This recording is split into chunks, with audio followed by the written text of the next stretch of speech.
seminggu. Paling lama 10 hari. Jumpa lah. Tapi kalau tak jumpa juga kan, lama tak klik lagi aku je.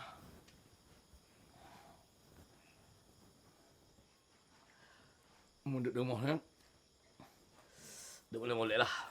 Tak sedut ikut hati muda-muda berjalan, berderak, kata, bersaing. Kak saya nak pergi mana, Be? Mana aku tahu aku mu. Lah kira. Aku ambil peluang time ni. Tengok kerja. Aku balik hadap tembok. Bini aku lepas dah. Patah belakang aku kata. Jangan main aku. Dah banyak mana lah baju nak bawa pergi. Bobo lah. Tidur-tidur pulaknya. Mana tidur? Kemah-kemah tu. Siap sikit.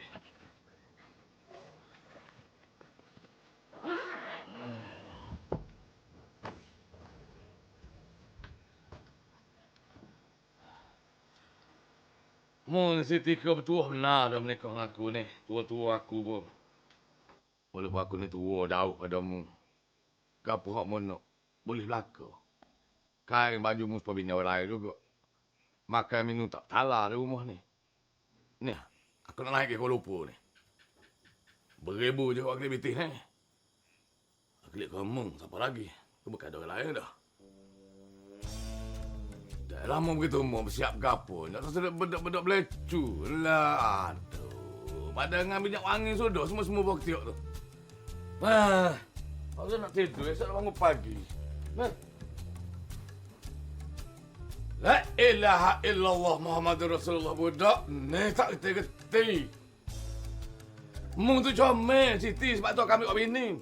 Kalau aku nak huduh. Betapa dengan bedok sejuk lagu ni biar aku menikah dengan bidah jenak tu. Kata tu tua. Hei. Putus angin berlepas aku. Ingat dah buat bekal mana ni.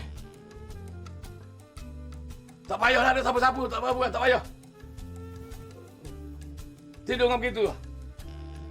Tidur sekarang. Suka.